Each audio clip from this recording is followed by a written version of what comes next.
So you may not know this, but Colorado's National Guard is actually a big part of the space defense industry. Yet there is a glaring hole right now that could be filled with the establishment of a space National Guard. Legislation is being drafted and debated right now in Washington. The outcome could change the dynamic of space-based military operations here in Colorado. One component of our national defense strategy is happening and has been happening here at Peterson Space Force Base for more than 20 years by members of the Air National Guard. This is what's called electromagnetic warfare. Is a counter-communications space squadron. So what we do is take the ability for our adversaries to communicate through space communication systems, and we deny that. Gotcha. And we also provide a space for our forces to ensure continuity of communications. That's the federal side of their mission. There's also a state component. These citizen airmen also respond to all manners of domestic operations here in Colorado. Think natural disaster response. Right now, they are aligned with the Air Force, even though their mission is space-based. When the Space Force was created in 2019, the Air Force divested most of its space-based mission, moving training and infrastructure needs to Space Force, but on the active duty level only. These Guard members are performing nearly 20% of the space mission, so it left these part-time Guard members in limbo.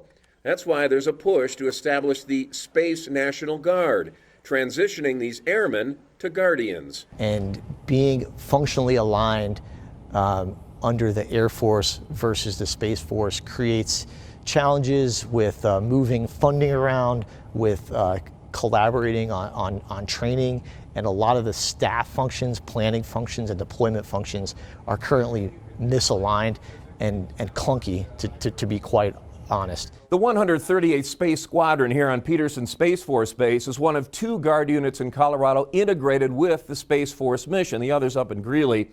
Now, all told, system-wide, 14 Guard units, 8 states and Guam, utilizing over 1,000 personnel. Most of the members are here in Colorado. Now, if this legislation passes, and it does have bipartisan support, the thought is it will better enable Space Force to recruit and retain these skilled personnel. The debate in Washington is whether establishing a Space National Guard is even necessary. Pushback from some top-level leaders, including the Air Force Secretary, they argue it's not cost-effective.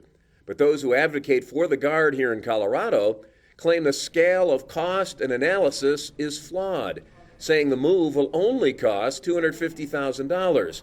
Compare that to estimates of $500 million from the White House and the Congressional Budget Office. We're not looking to procure new equipment. We don't need to train a massive new force.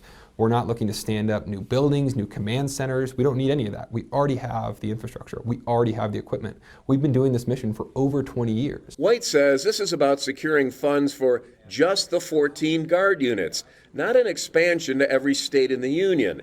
Joining that argument, Senators Hickenlooper, Bennett, and Congressman Doug Lamborn, who contend the mission, long-term, not money, is essential to our national defense strategy, now that space-based military operations play such a prominent role, with Colorado at the forefront. If you were to cut those units and try to rebuild that capability in the active duty force, we project that would be an exceptionally expensive endeavor and would take up to 10 years to rebuild the current expertise and capability we have right now if you didn't create a Space National Guard.